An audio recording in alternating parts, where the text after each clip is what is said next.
There is a cemetery in the mountains that locals refuse to visit after sunset.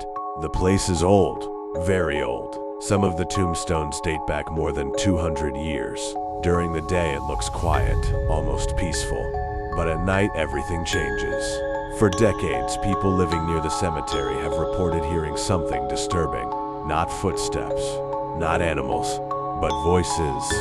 Low voices coming from beneath the ground. Some witnesses describe it as faint crying. Others say they heard whispers calling their names.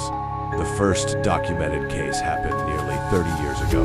A night security guard working near the cemetery reported hearing a loud scream while walking past the old graves. At first he thought someone was trapped or injured. He searched the entire cemetery with a flashlight, but he found no one. The scream had come from somewhere deeper, from below the ground, from one of the graves.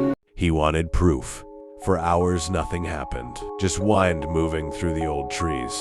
Then, around 3:17 a.m., the sound came again. A long, painful cry, like someone begging for help. He slowly walked toward the graves. The name on the stone was barely readable, but the voice was clear. It sounded like someone trapped underground. The next morning, he returned with 2 co-workers when they listened to the recording. But there was something worse. Between the screams, something else was whispering. The whispers were almost impossible to understand. But after several replays, one sentence became clear. "Let us out."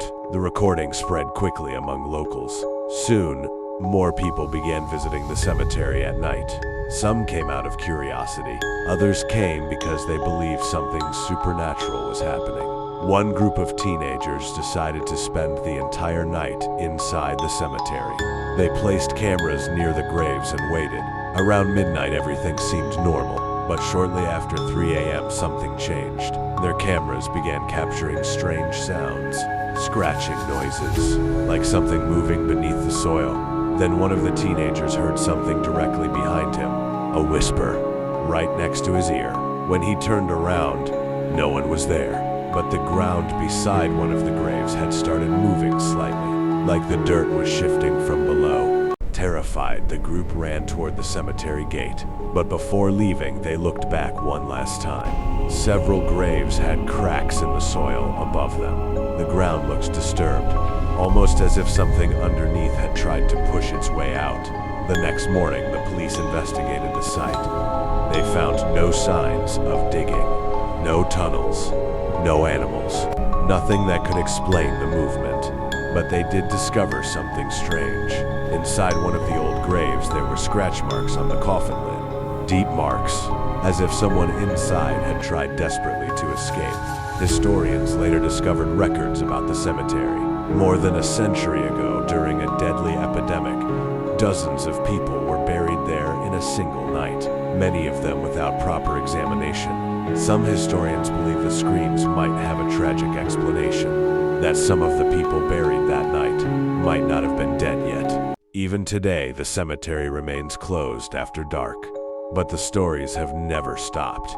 People living nearby still report hearing strange cries coming from the hills during certain nights, especially during heavy fog. Some claim the voices are not screams anymore, but whispers, soft whispers calling to anyone walking nearby, asking for help, asking to be freed. The recordings made by the night guard still exist. Paranormal investigators have analyzed them for years, and many agree on one disturbing detail. Those voices do not sound like echoes. They do not sound like animals. They sound like human voices. Voices coming from beneath the graves. Voices that should have been silent for centuries.